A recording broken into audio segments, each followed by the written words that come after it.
Brainmore Business Hub channel. My name is Molen Mkuze, the Managing Director of Brainmore Chartered Accountants. As is our promise to bring you subject matter experts into the studio to deliberate on different subjects around the business needs and the solutions that are out there. Today in this video, it's my pleasure to be joined by Deon, a finance specialist from Ed 360 Finances. Welcome to Brainmore Business Hub Studio, Deon. Thank you very much, Molen. It's a pleasure to be here. Yeah, thank you very much. Deon, you are a finance specialist, which for me, talking about funding the finances, yeah. Can you talk around different type of finances so that our viewers know the different types of finances that as an individual you need or as a business?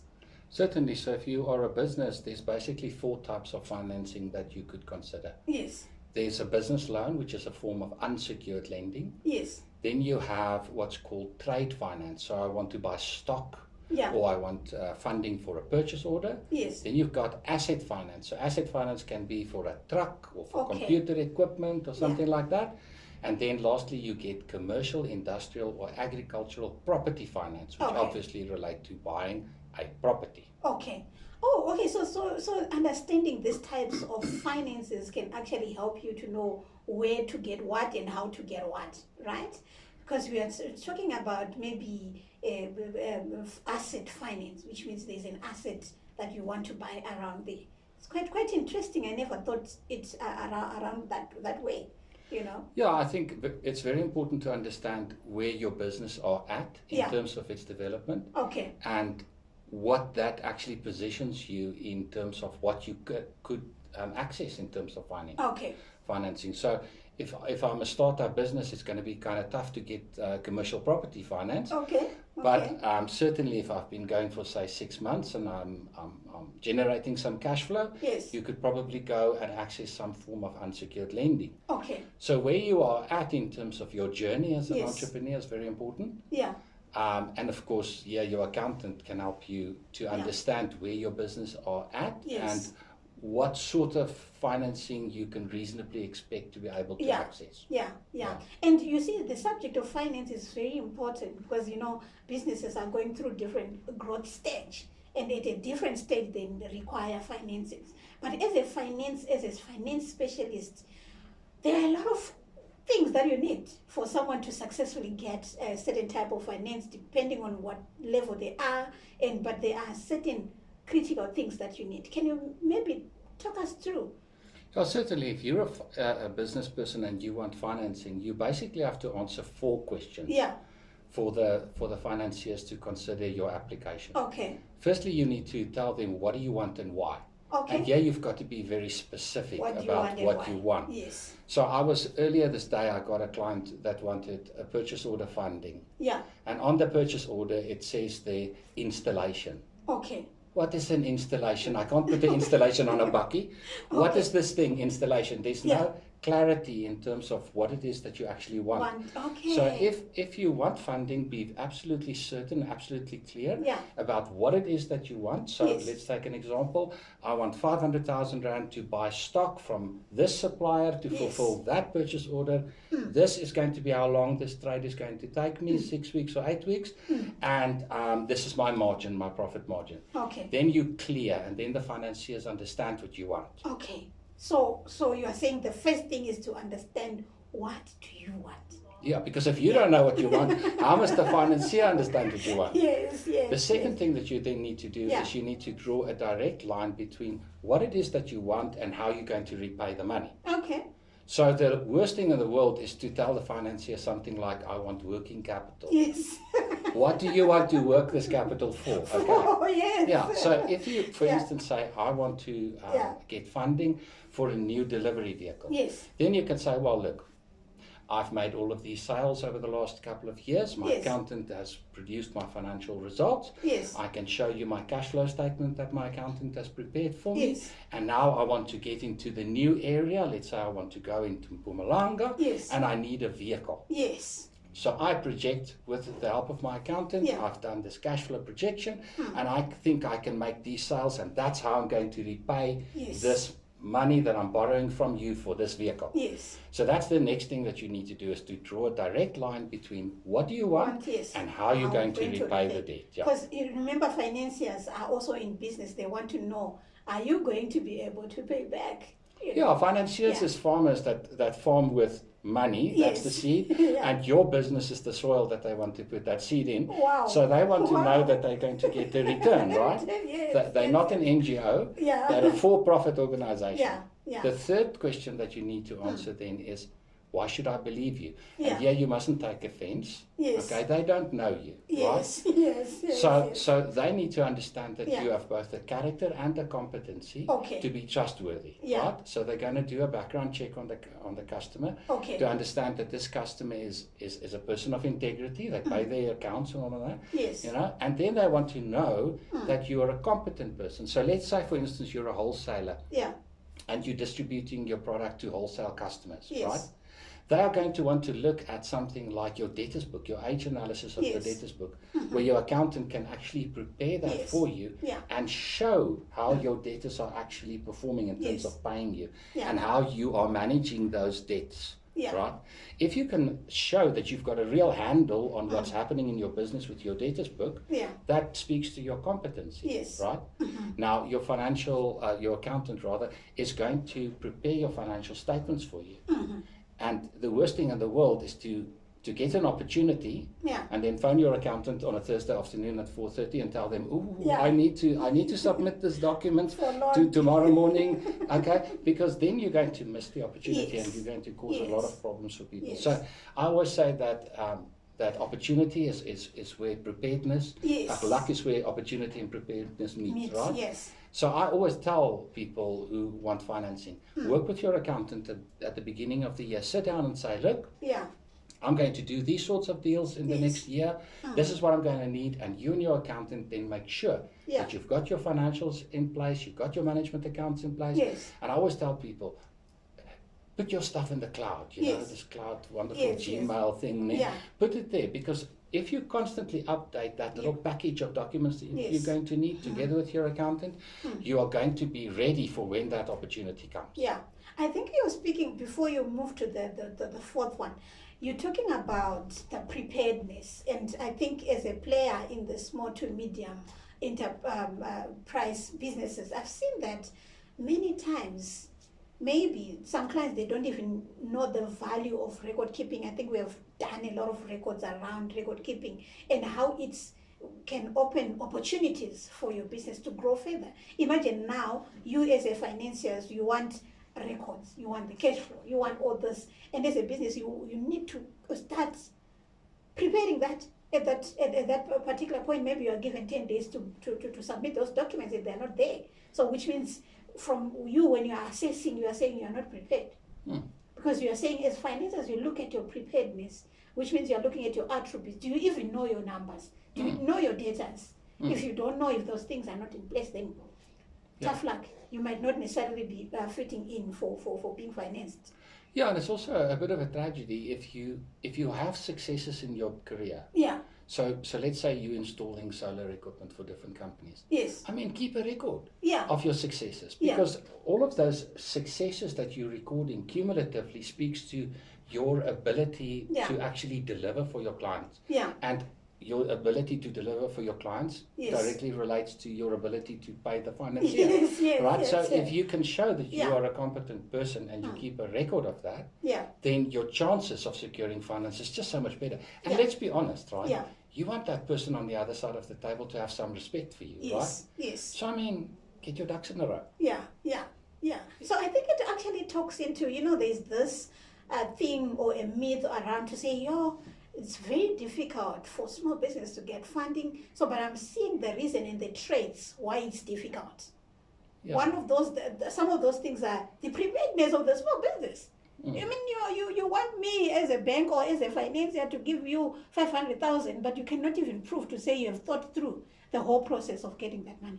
And you have to empathize with the entrepreneur, because they're hustling, they're trying to get going, they're trying to chase the next deal. So you understand that, you know. But sometimes you have to stop sawing on the tree and get down and sharpen the saw first.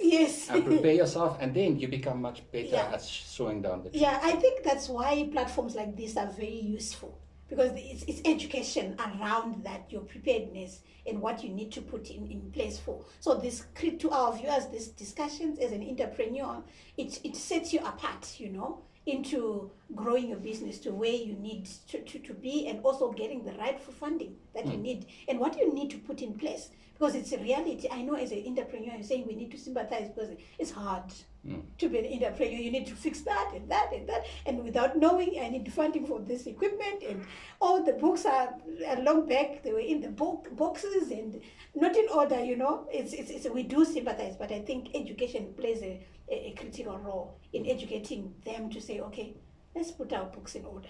So, and prepare for that. Maybe you can just touch on the fourth one now.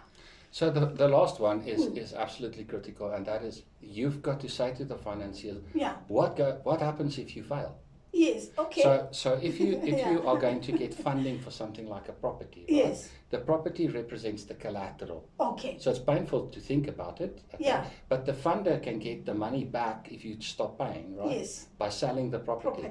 And if you've got an asset, say for instance a vehicle, they can get the money back from that. Yes. With something like trade finance, very often the purchase order becomes the collateral. Okay. Right? Okay. But with unsecured lending, they're going to look at your performance in the past, and they're going to look at the director and how the director is managing his own personal finances. So most of the time when you apply for funding as for unsecured lending, they're going to ask to see a statement of assets and liabilities of the director. Okay. And they will require surety signed by the director as collateral. Okay. So again, put yourself in the shoes of the person that's borrowing the money to you. Yeah. You know, what can you do to show them that you've got a handle on your business, and that if things go awry, that you'll be able to repay them. Yeah. You know, then you can negotiate much better terms with them. Okay. You know, and they have respect for you, which means that you can build long-term relationship with funders. Yes. Who over time can make a really big difference to your business and unlock a lot of value for you. Yeah. Yeah. No, I think it's a very interesting, especially the unsecured, because you find out that the banks, they are very hard on giving loans to startups. So maybe it's backed by the fact that there's no record, there's no track record, because it's an unsecured lending. Yeah, it's also where you pitch it, Pauline. I mean, we've done funding for people who's hairdressers, who's been going for 6 months, with no financials. Is it? Because they have this point of sale device, and their customers pay on the card.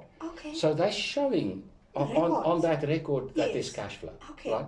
So when you start out a business as a startup, your most important thing that you need to be able to do is make sales and show that you can generate cash. If you can somehow show that, then you can start getting funding. It may not be in the billions, but you can get 100,000 to buy that new chair for the hairdresser and all of that, and you can do that. It's about putting the right habits in place. And here again, your accountant can help you a lot to say, look, make an absolute separation between your personal finances and that of the business, and then manage your business finances in a very particular way. You know, and again, to sit down with your accountant and get the right financial planning and record keeping habits in place is just going to set you apart when you go to financiers. They're going to look at you different. You know, and they're going to have more respect for you, and you're going to have a bigger chance of being able to secure funding. So what is important there when you're starting up is to know where you are going and be prepared for the journey. If you are a hairdresser, it doesn't necessarily mean, especially from your side, we are saying at 360 Finance, you can actually look at the records. Doesn't necessarily mean that you haven't yet completed a year, then you can't get funding. But if you prove that you have the records, you are proving that you can make sales and there's a track record, a bit of a history around what you're doing, you can get the funding that you need. So for me, what is key there is the records. It's the record keeping, and then to not sin against your business. Yes. Okay? Because what I find with many businesses, right, is the business owner puts all his personal accounts and things through, you know, and he doesn't have a separate business account from his personal account. Everything mixed. Yeah, if you are really starting out, right, start right. Yeah. Immediately. Separate, make that separation so that funders, when they look at, let's say they're looking now at your bank account statements for 6 months to look at what cash flow, that they don't have to struggle there to say, oh, here's the Edgar's account and there's a some-time debit order and whatever. That they can see this in a very clear way. Because that what happens then is they are going to take you seriously as a business. Okay. And it makes it easier for them to make a decision. Assess. Yeah.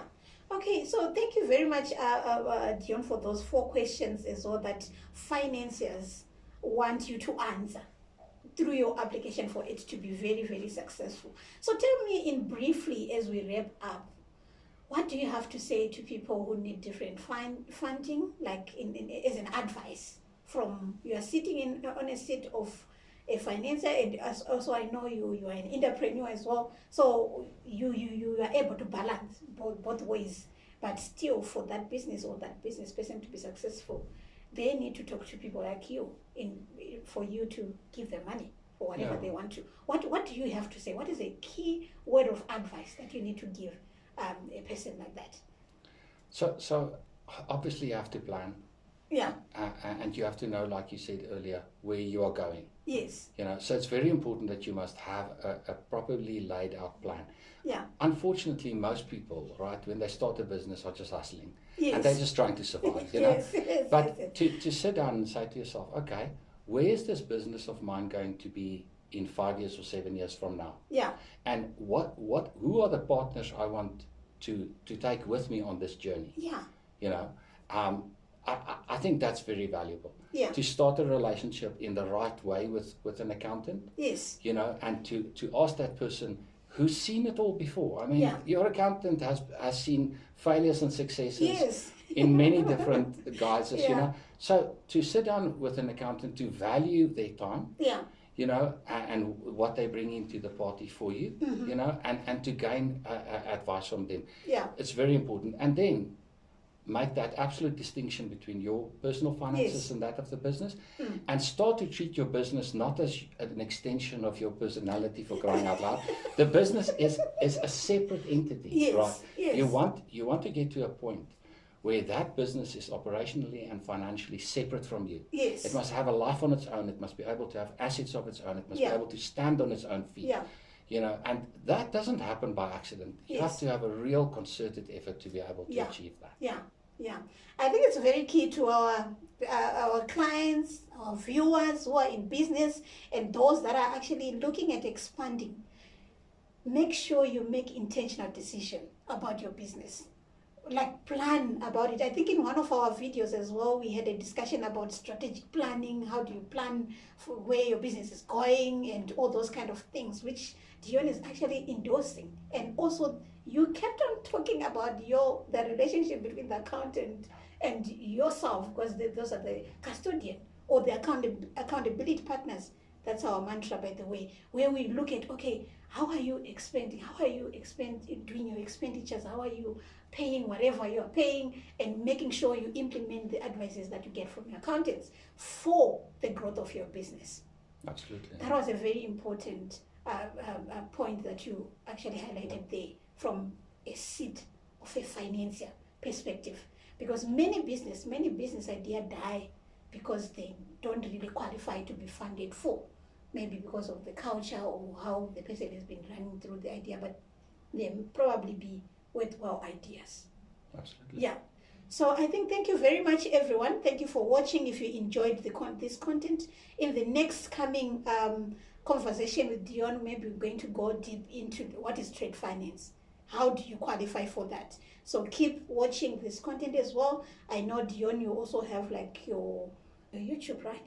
What I did is I created a YouTube channel under a business called Constructum Online Learning. Okay. And the whole idea is to create these short YouTube videos that explains concepts in a way that you can understand if you've got no background in finances. Yes. You know, you may want to go and look at the Construct Them online learning platform. Okay. It's absolutely free, and you can gain a lot of knowledge quite quickly there. Yeah.